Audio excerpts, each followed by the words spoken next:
let's call the meeting back to order and adjourn as or recessed as a Board of Supervisors and convene as the Lassen County MoDOT Flood Control District. And this is for the purpose of considering the budget for the district.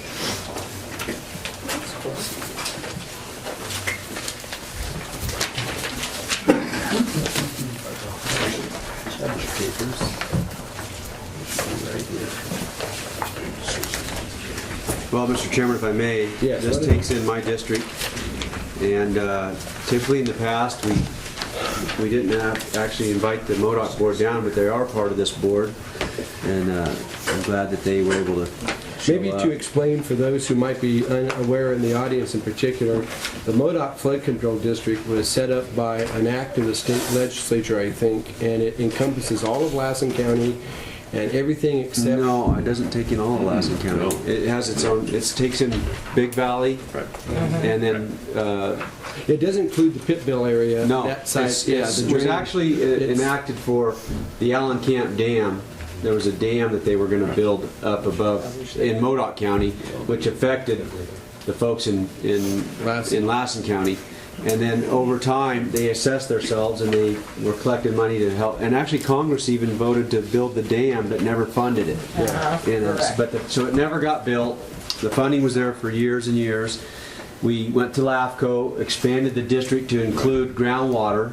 So now we have a groundwater basin management system, and we have monitors. They use the money to put monitoring on all the ag wells in the whole district if the people who own those so choose to put them on. And so we've been monitoring water and using the money to take care of those type of issues. So typically they spend... But the board consists of 4 of the MoDOT supervisors and the 5 Lassen supervisors under this agreement that this thing has been in place for 50 years. Correct, and you have invited us before. It seems like last year I was the only one to come, and so Jeff was on his way to another thing. And let's introduce everybody. Jeff Bullock is from MoDOT County down here, and he's also the chair of the MoDOT board this year. No. Shorty's his chair. Shorty's the chair. Okay. You were last year. No. You may be next year. Maybe next year. I thought you were the chair. You got it. You got it. Eventually, you're going to be the chair. So your district is District 2, which covers northeast Alturas to the Oregon border, top of the Warners. So I'm basically... He's the one not in this. Oh, is he? No, I thought it was the one in Cedarville. Cedarville's not. Cedarville. Well, Cedarville, yeah, okay, you're right, sorry. Pitt River start in the district. Right. So anyway, but it's nice to have both of you here, because there's been some years, this is once a year, this board convenes, we take care of the budget and get a report, and that's the extent of it. It's like our annual meeting of it. And we have an advisory board that actually does most of the work up there. Yeah. They do, yes. Okay. I would make a motion, Mr. Chairman, to approve the budget. This would be to approve the budget, the resolution approving the budget for $30,250. Yes, may I second Yes. that? I'll second that. We have a motion by Supervisor Dolly, second by Supervisor Cantrell. Is there any further discussion or comment on it? And this is the budget that funds the advisory group's activities. Right. Okay. Mr. Chairman? Yes. I have a question.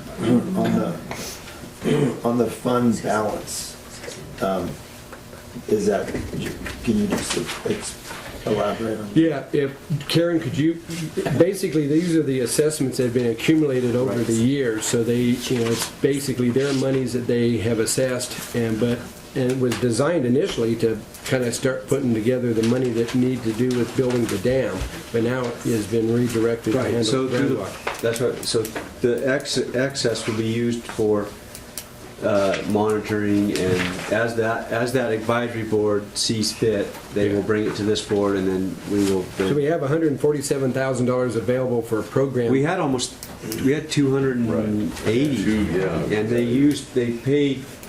put it's like $3,000 for each well to put the monitor on, and then they have somebody they pay that goes around and actually measures at spring and fall the amount of water that they're using. So depending upon what sort of work they want to do, they can come back at some future point to tap into that $147,000. So this is their money that we're holding in trust for them.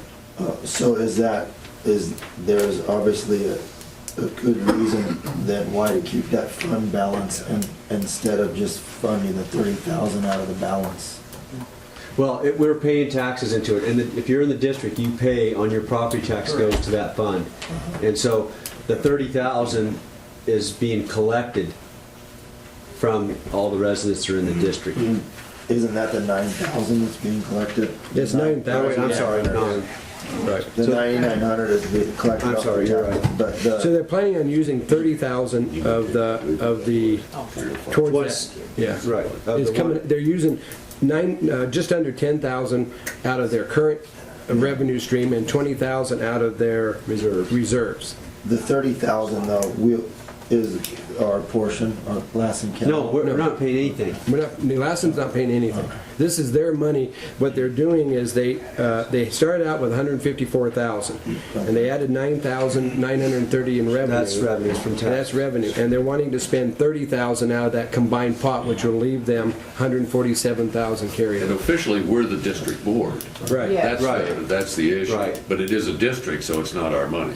Right. Yeah, it doesn't belong But to the Lassen advisory County. board does all the on-the-ground. Yeah, it's work. not Lassen County, but. No. Or Modoc County, yeah. Yeah, Right. really, but the money, comes down, sits with you, and when it's needed, we use it. It would be nice someday if we could have that dam to furnish more water, but That's right. until then. It's similar to Honey Lake TV, where we're the county service area where we raise the money, but then we contract with the Honey Lake TV board, which is a private nonprofit, and they actually do the work in terms of maintaining the system, and we're just the kind of the shell that provides for the revenue collection. Thank you. Okay. So we have a motion and a second. Any further Oh, I was comment just or going to say about discussion? the Allencat Dam, 2 years ago, I think the Grange tried to, Yeah, every 10 years. It's Yeah. an every 10-year process that we try to get the dam Yeah. and back I in. did contact McClintock about trying to see if that could still be in for water storage and for help irrigation downstream on the pit. So he's going to look into it. The last time his representative was up, and Yeah, we keep asking. we keep asking. Well, the water yields are a lot different than they used to be, too. Well, true. Of course, if we get a winter like we did this time. Yeah, we'll go well, back. it has to be for more than 1 out of 8 years. No, I know it. Yeah. Okay, any other discussion or comment, or any questions from the floor? If not, then, Madam Clerk, would you pull the vote, please? Okay, and should I ask Modoc first? Yes, or just, go through, yeah. Supervisor Bullock, Yes. Supervisor Cantrell, Aye. Supervisor Pyle, All right. Supervisor Hanson, Aye. Supervisor Dowling, Aye. Supervisor Wasik, Aye. Supervisor Chapman, Aye. The motion is carried unanimously. Okay. That was quick work. There's Thank nothing you. else to Okay, go before that nothing else? district board. Yeah, we'll adjourn as the Modoc Lassen Flood Control District and reconvene as the Board of Supervisors. Again. Thank you. Thank you for coming down and being a part of our board. Thank you, my dear. We'll see you I at look forward to PSA. personally delivering the check. Got to run, I've got Thank to you. lap quickly the other side of that, so. Jeff, good to see you. Meet you. You're on the eighth partner in crime. Okay. Supervisor Chapman. Yes, thank you, Jeff. Have a great day. See you at CSAC on Thank you all the 8th. again. I'm hoping to get there. Well, like I say, this is Okay. really the official one. That was the temporary, but we love it, the Modoc here. So, thank you all. Hope you Okay. enjoy it. We'll move on now. We'll recess as the Board of Supervisors and convene as the Beaver Lighting District. Mr. Dolly, this is another. Yes, I would move to adopt the resolution establishing the appropriation limits of 17,021 for 2011-12. Second. You've heard the motion of Supervisor Dolly, seconded by Supervisor Hanson. Under question, can you kind of describe for us the $9,500 expenditure, just what is going on with the lighting district? Well, This pays for the... Pays for the lights, well, Maintaining the to street maintain them, and pays the bill from PG&E that, for the electricity. And I'm hoping that, since I've been on the board, I think once or twice we've actually been able to accumulate enough money to add a few more.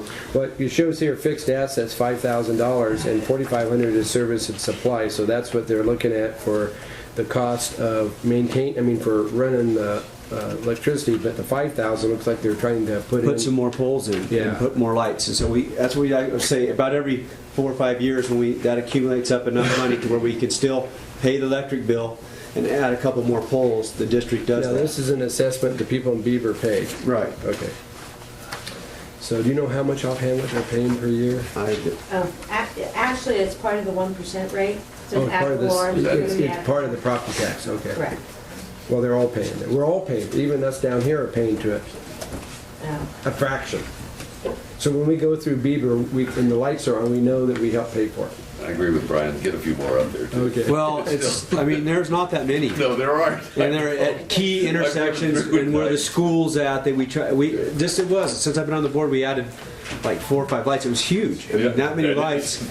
And so I know that, they're working on the ball field up there right now, so we're trying to get them placed so that, people don't get ran over when they're Yeah. leaving the games and Yeah. stuff. Okay. Any further discussion and comment? If not, we have a motion and a second. All those in favor say aye. Let's hold the vote on that matter. Whoops. Okay, Supervisor Kyle? Aye. Supervisor Hanson? Aye. Supervisor Darley? All right. Supervisor Wasser? Aye. Supervisor Chapman? Aye. Motion is carried. We'll adjourn as the Beaver Lighting District, convene as a Board of Supervisors, which will recess and reconvene as County Service Area Number 1 for the Honey Lake TV. We've actually had a lot of discussion in the last few months with Honey Lake TV, and they did attend the budget workshop and participated. And I've been very critical in the past about the accumulation of having way too much money and continuing to assess that fee. And then, but last year we actually suspended the fee, and so which allowed them to bring back their revenue balance to something that's a little bit more respectable. So I think I finally have reached a point where I can actually support this time. With the fee. Because the fee's in the resolution. with the fee, and that has always been a sticking point. So. And this fee has been the same fee that's been in place since the early 1980s, so it's not like it's a I new think the fee. point you made during during our discussion with Dan and the rest of them is that, this actually may see more users as they get Well, upgraded. And for a everything long else time, gets they more were expensive. basically geared They for were extinction nothing. between the dish, the satellite TV and the cable. Right, It's they're that very even few chopped. people were using the antenna, but with this digital conversion, which is what they Right. accumulated the money for, has now put them in a position where they're actually providing a relatively good level of service with a variety of channels coming through with clarity that they haven't I had agree. before. And with the cost of cable and satellite and so forth being what it is, they actually provide a reasonable alternative to those folks who don't really want to watch a lot of TV. and Let can alone get their the one basic- major customer, of Yeah. course. Plus, they've got the prison as the major customer, yes. So anyway, I think they've actually kind of recreated themselves in a market that's going to be more, I think, hospitable to them. So I'm actually kind of encouraged for a change with this group. It's been kind of a thorn in my side ever since it was created. And they promised after the first 2 years of rolling back the fee based on what they needed, and that didn't happen. And that was betraying the public trust. So. Okay, any further comment or input from anyone? If not, the chair will entertain a motion regarding the resolution for the budget for County Service Area Number 1, Honey Lake TV, and establishing the 2011-12 user fee. I have a question. Yes, Mr. Wassick? Is anyone here from the? I don't see anybody here. I thought we would have somebody here, but they were here for the workshop and were real involved. We had the one agenda item during the regular board meeting, so just here in the last month, we've had a pretty good discussion with them. Do you know, that whatever came up, that there was a problem where they said there was no one available to go out and do fixes, and we Well, suggested that came up in our discussion we had with them, and Did they get an outside? They do, and they've actually, the board has sort of kind of reconstituted itself, and they have the one gentleman, Jim, I think I was complaining about that. yeah, and he is the technician that on the board that is hands-on, and they've got somebody they're working with, and he talked about the only problem they have is in the middle of the winter at the height of the snow.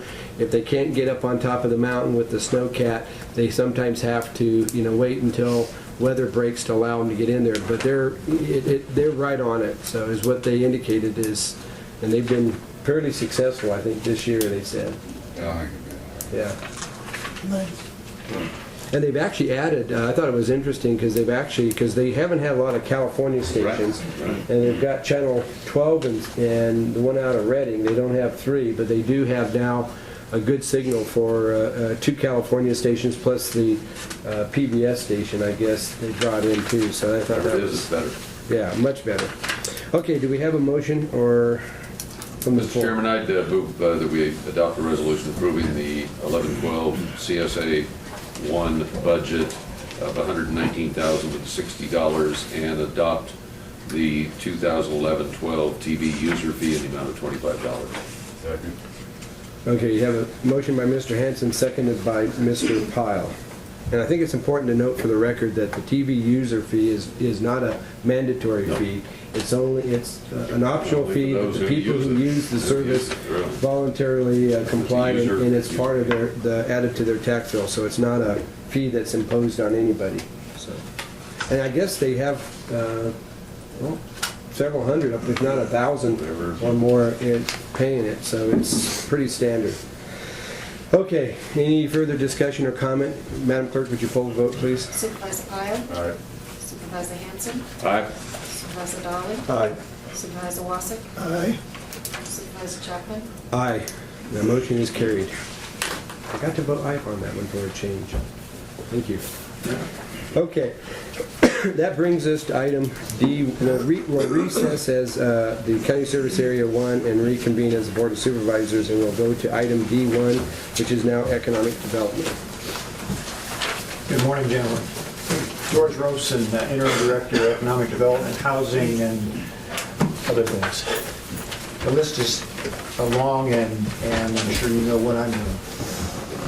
I bring to you today the response to the request during the budget workshops, which I will back for a second. I come from 36, almost 37 years of experience working in budgets for county, Tehama County. And while the budgets were worked out, and even Mr. Blackrock had some experience with working with Tehama County, I have to commend you for taking on the task of actually having budget workshops with yourselves. I had never experienced that type of an interactive process. It was always done with staff, the highest level staff, of course, department heads, and then the boards would have hearings in which they conducted fairly quickly, and the job was done. It's a lot of work at the staff level, and you've taken on that job, and I commend you for that. It's not a pretty thing to watch, when the legislature's in session, when you're making sausage and when you're making budgets. So, gentlemen, my hat's off to you. As requested during the budget workshops, I'm back here today with basically the background information relative to Fund 178, which has been funded by the return of dollars from various grant administration, various grants being paid back to the county. And as you can see in the support materials, about 1993, there was a 5-year economic development plan effort put forward by the Community Development Department. And subsequent to that time, there were numerous reuse plans adopted. There was a renumbering and a renaming of the fund itself. I'm just going through this quickly because you obviously have the support materials. If you have questions, of course, stop me. But essentially, what I'm here for today is to report to you what you've asked me to do, and that is, how did we start with the fund, what can you use it for, and what it has been used for over the last, I'd say, 15, 16 years. And it's fairly apparent that the money has stayed in the Economic Development Department and used for various purposes, such as loans to other agencies. It's been used to fund, backfill Fund 112, which is the Economic Development Department's operating fund. And however, the major question that was asked, which didn't seem to have a very good answer at that time, is clear, confirmed by the State Department of Housing and Community Development, State of California, that once that money is defederalized, meaning if it's less than $25,000 per year in its gross collection, That money can be used for any purpose that the board chooses. It can go into your Fund 100, it can be used for any purpose the board chooses. There's no question about that. And you have an email to that effect from Patrick Talbot, who's our representative at Sacramento for Housing and Community Development. My recommendation, just based upon the history, and frankly no more than that, other than the budgetary issues that the department faces, is to recommend that the funds stay with the Economic Development Department. The ramifications of removing approximately $90,000 from the revenue side is, I can only think about how to replace that. Replacing it would require the allocations from the administration funds that are connected to the various grants that we have operating right now. We have funds for the South County for rehabilitation. I'm going to talk about the big ones.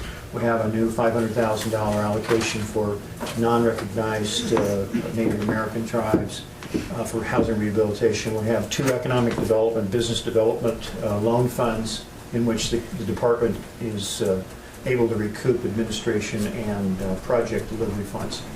I must caution, though, that all of these funds, although they number into a couple $1 million, are being marketed, are being put out on the street, if you will, as we speak. I had a conference call, which I was unable to participate in, but I had a conference call with the folks that are interested in the cafe in Susanville.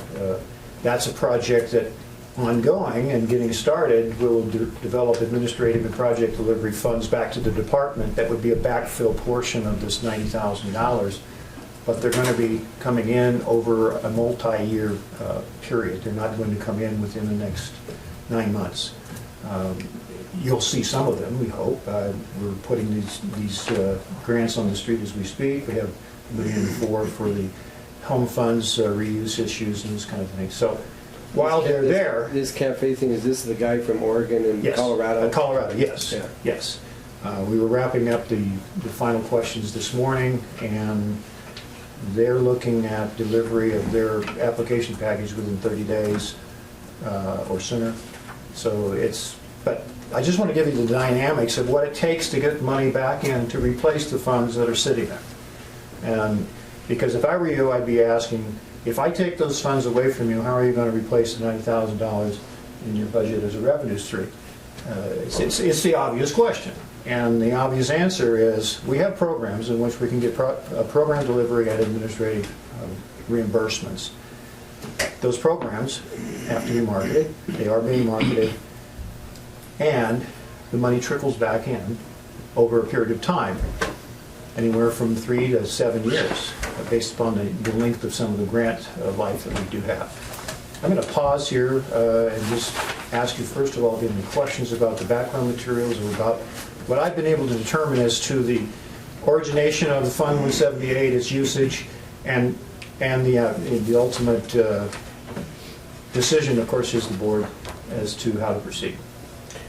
Well, it appears to me on some of these here, early on, of course, the board took action supporting, either by minute order or by resolution, but later on, a number of these things were actually done by inter-office memo at a staff level, and was not necessarily something that was sunshined with the board and through the board to the public. So I think that feeds or fed some of the, you might say, the lack of understanding or appreciation for the nature. And I think that's a message back to administration that, when they were taking care of business and they were within right to do that, but I think failure to really kind of make that clearly known makes it really kind of hard later on when the board, including the board, but the public at large, saying, what's going on here.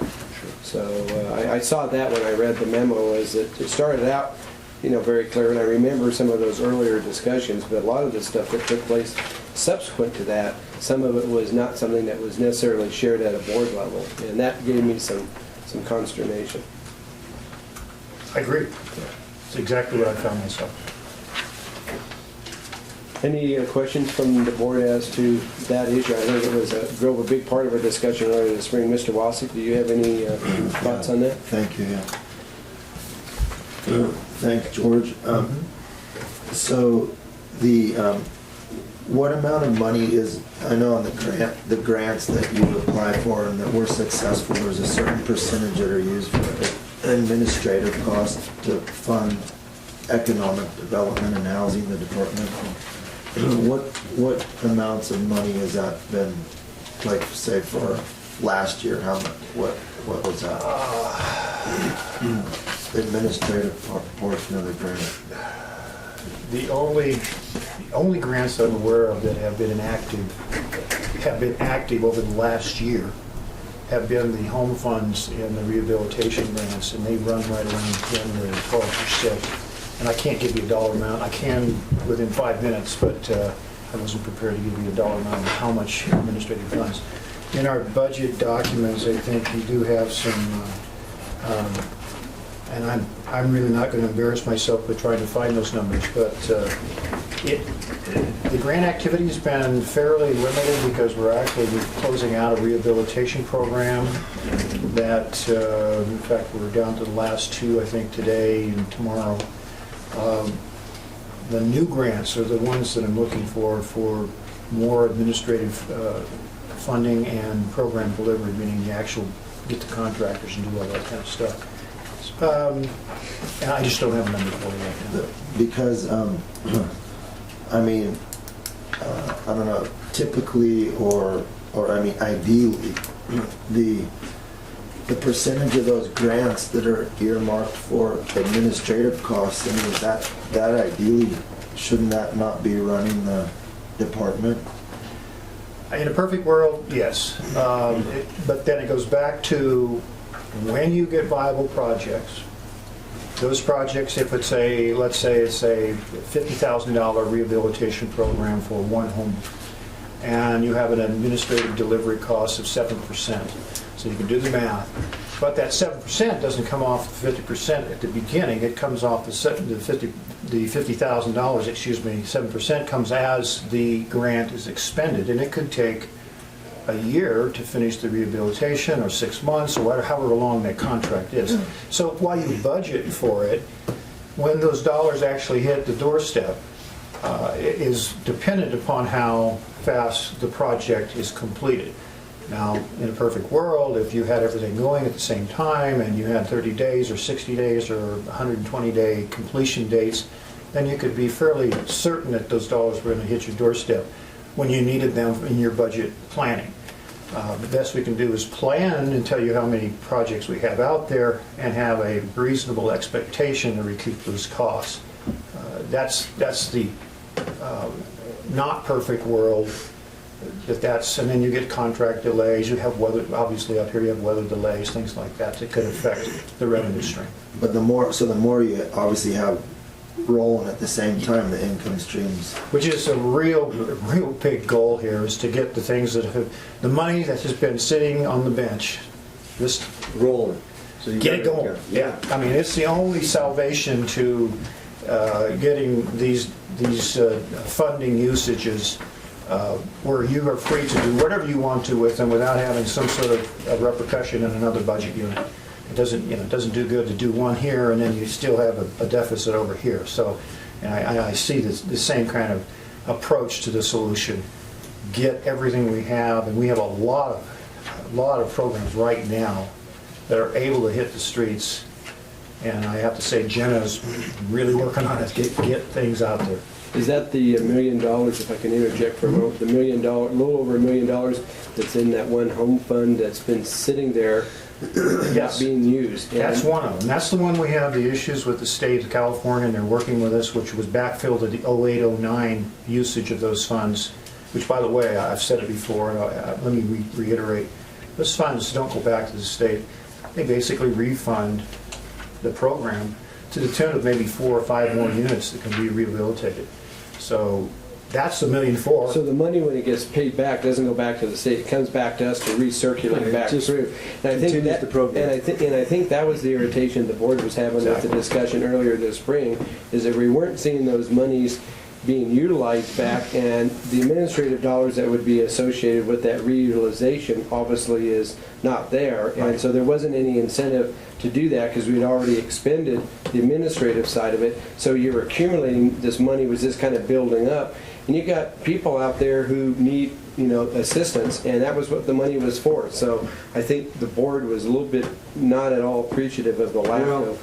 And on top of that, it's like interjecting $1 million into your economy Right. because you have people working. Exactly. It's just crazy. It's not that. We're not, Anyway, we need to let- get that going. back I know to- you're on it. No, Yeah. it was the second phone call after finding out whether or not we could use the money for any purposes, and then we confirmed that, so. Yeah.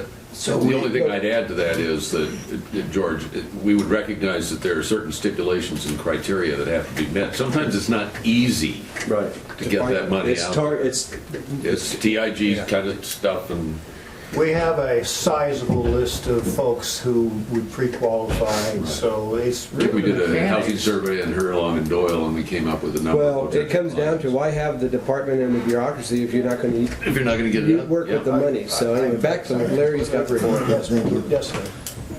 So the interest income off the money we loan out would come back and offset Yes, expenses? the interest-bearing, these are interest-bearing So- accounts, and it does come back into those, it's considered to be the program income or recaptured income, yes. But our biggest opportunity to fund the economic development is through the administrative portion of the grants. Administration and program delivery, Yeah. you think about it as one So why package that don't, comes what, back. in your opinion, why is that revenue stream so low? Because, number one, there's $1.4 million that's been sitting there. It has not been. No, I mean the created. grant, the administrative, the grants. Have we not been applying? No, we have the money. enough, or- We have the We're not money. implementing.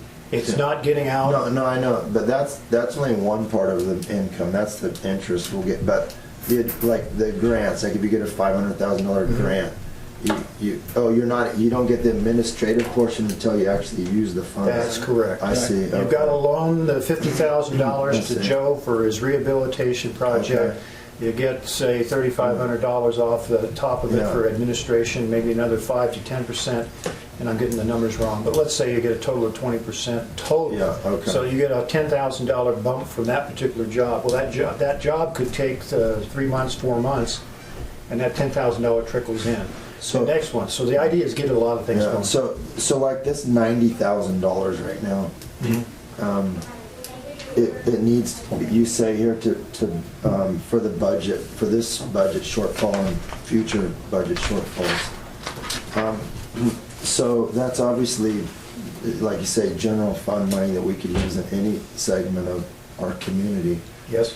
So this funds, when you say economic development and housing, this also like the fund the shortfall of your budget unit as well, and then also like projects that are running at a loss, like the LRA, or does this not fund LRA losses?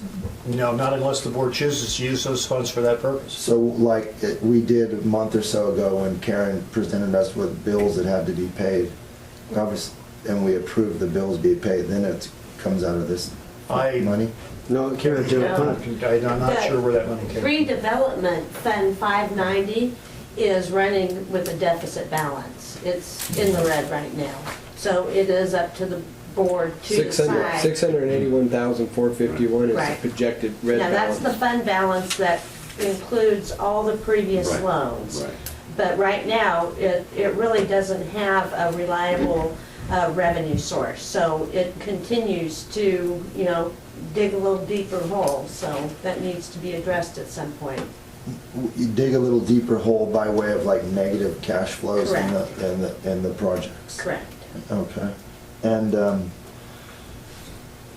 so this all gets down to the quicker we cut negative cash flow, like in the LRA and stuff, those are the things putting a strain on these monies? Well- Because if you're running flush, then these could be used for something else, Right. right?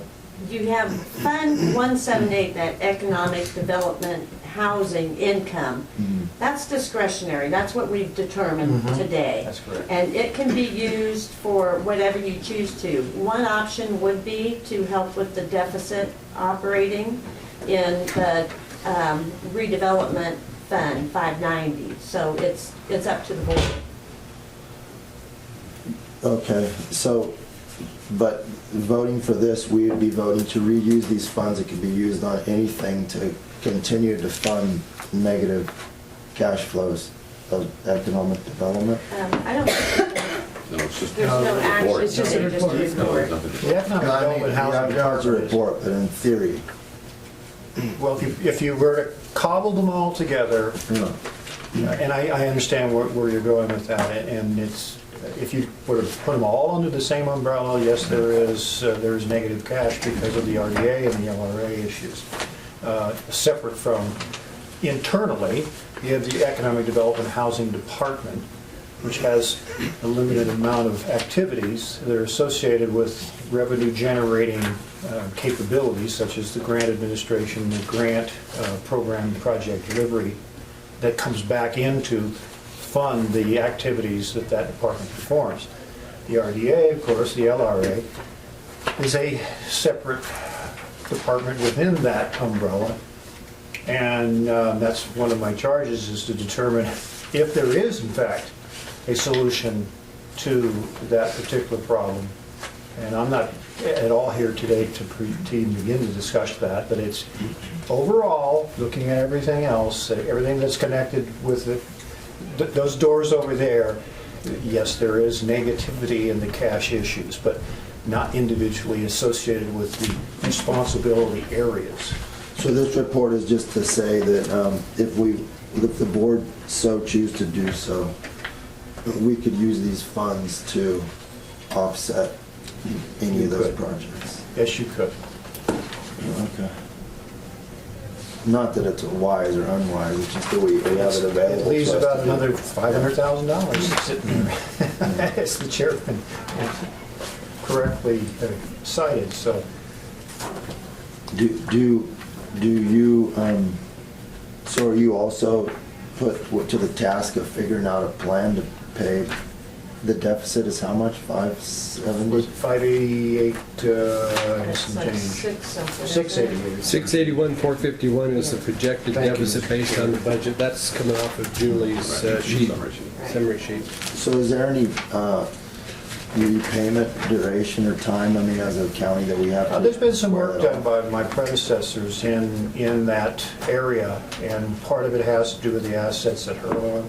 There are meetings with folks who are interested in those assets. Okay. It is one of my charges, as I explained to you last week, that is part of the ultimate report that will be Yeah. given back to the board.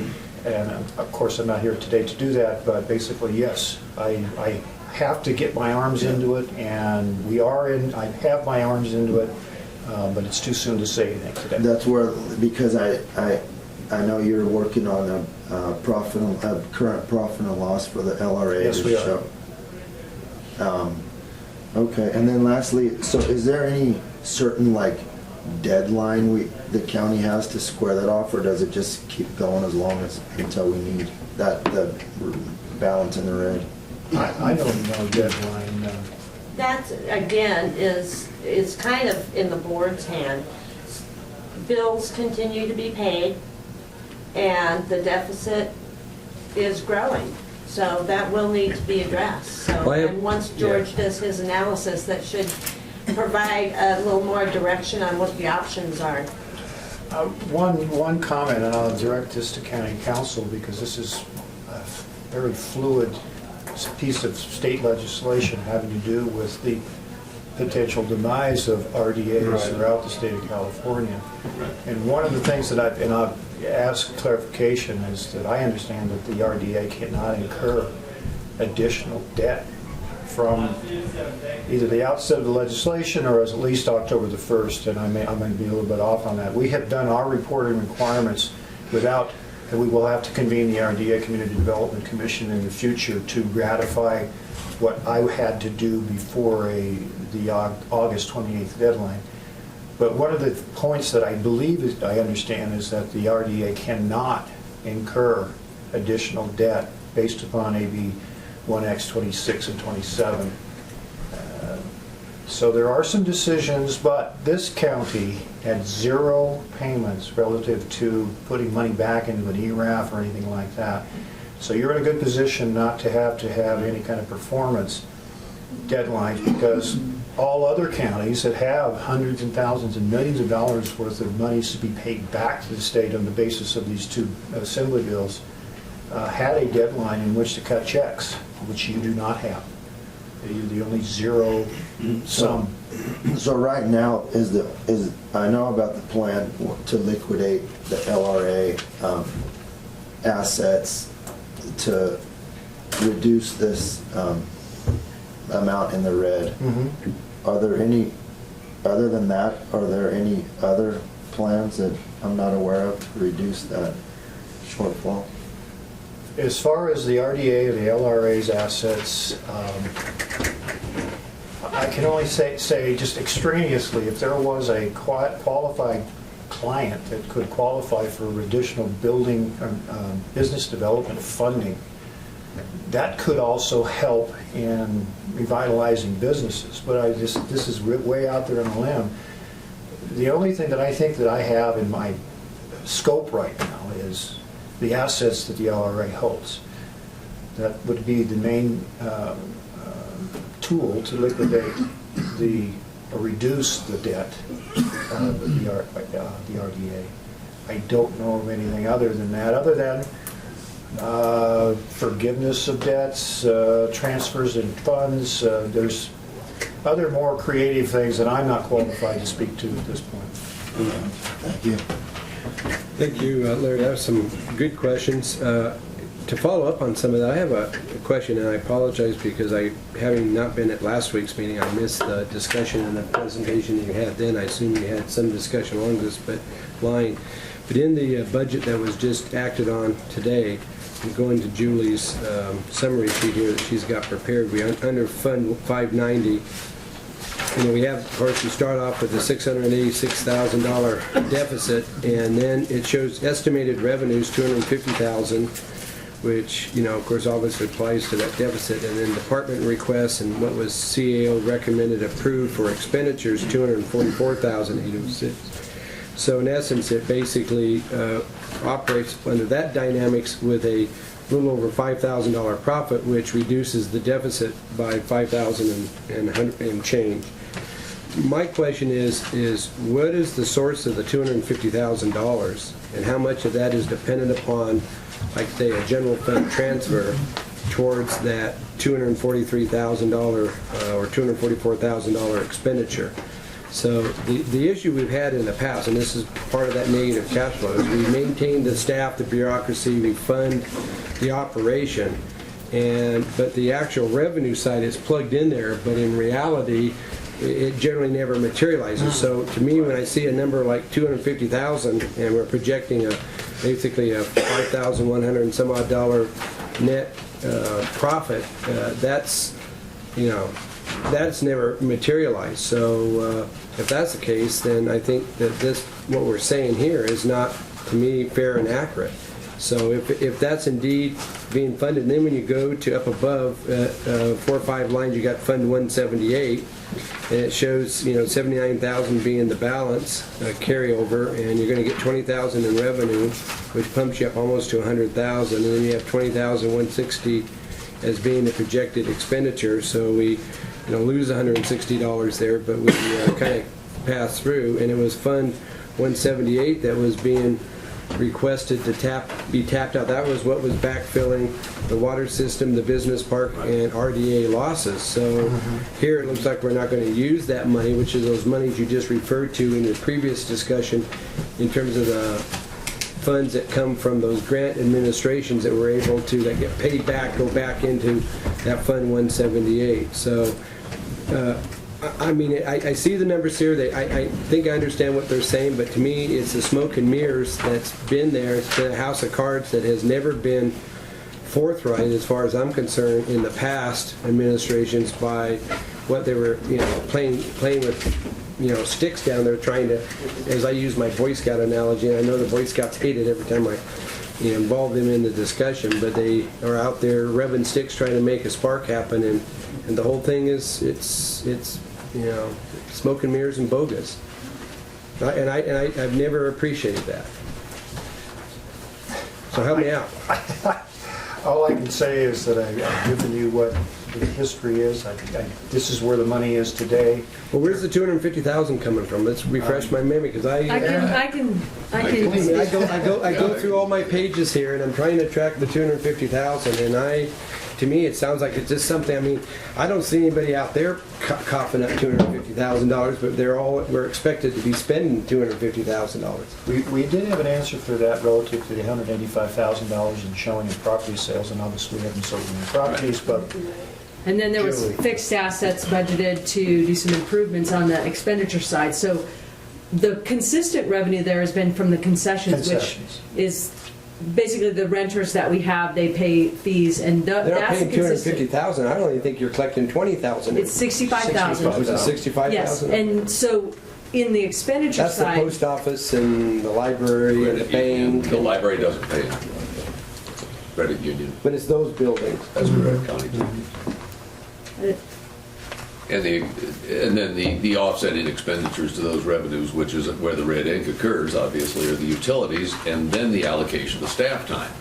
And so, that's we put a pretty big lock on the allocation of staff time, is my understanding. Nikki has gone down there a time or two. The board had a big discussion in May, and the outcome of that discussion was that we wanted to see these assets disposed of. I mean, this continual red ink that we're being asked to, Karen's showing up every month with $2,000 and $3,000 and $800 or whatever, paying utility bills and stuff. We went on the tour out there, and we saw a number of buildings. Some of them had some productive use and life to them, not kicking in there, not enough money to cover the expenses. And other buildings are like total derelicts that need to be demolished. And the board asked for a plan in terms of how we're going to stop the red ink, how we're going to dispose of the assets worth disposing, and demolishing the assets. That's where George is coming in a month or so. I think that's your October deadline or something like that.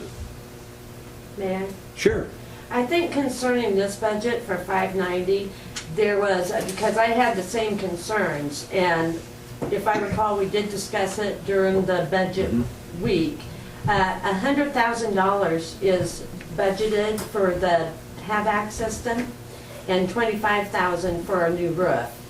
So that's $125,000 of expenditures. Of the $244,000. The MHSA monies are going to be. Right, and then the revenue, where it says sale of property, $125,000 is actually budgeted for a reimbursement of those repairs. Right. And then the difference they did anticipate would be from sale of property. And that's, if my memory serves. that sounds right. that's what the explanation was during budget time, yes. And we are, During the workshop. yes, Yeah. yes.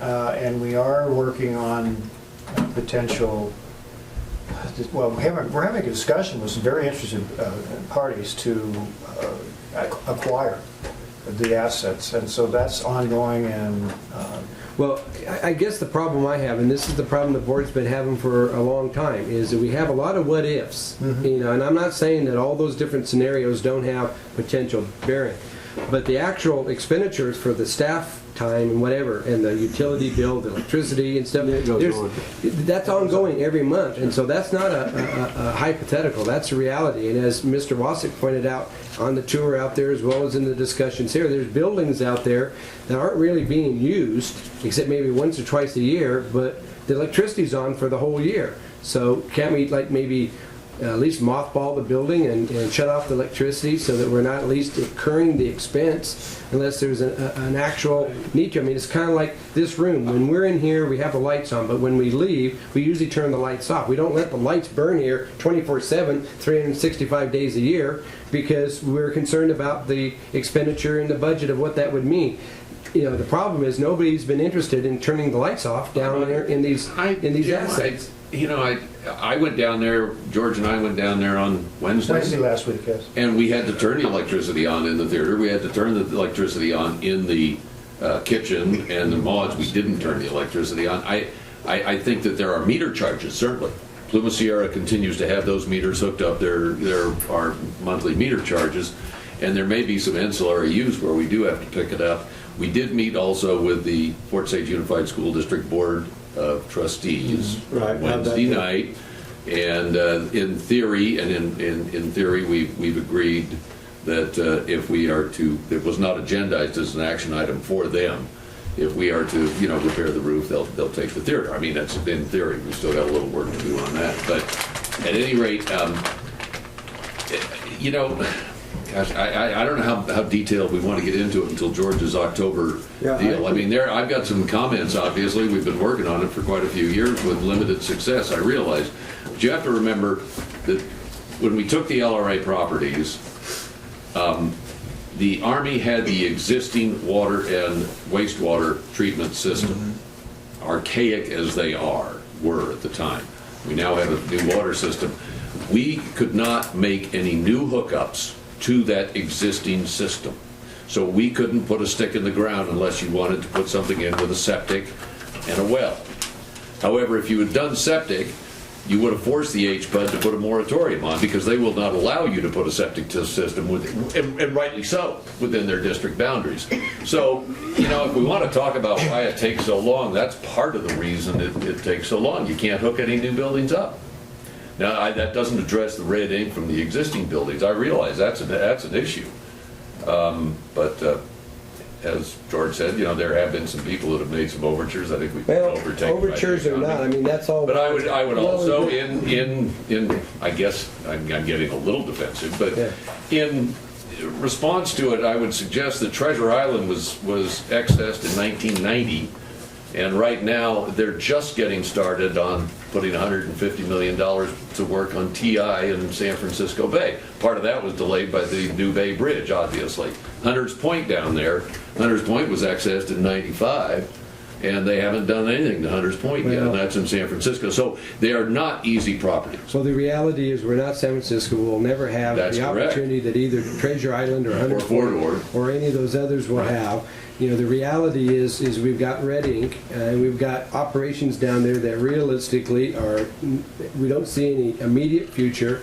And I think that the county needs to... I may disagree on the immediate future. There may be something out there. The county needs to look at extricating itself from in a position where that red ink is continuing to flow. And I think that's... I would agree with that. Fundamentally was the decision the board made in May that, enough is enough. Well, I think George I'm there with that. As a matter of fact, well, I guess I'm premature, but I'm looking forward to that October plan, which means that we're going to pay another month's worth of utility and other out-of-pocket costs. And so I'm really looking at this number, this $250,000 number here is pie in the sky. And the reality is we need to temper or shut down as much of the $244,000 outflow as soon as possible. Not have this discussion next May when we've already expended 90% of it.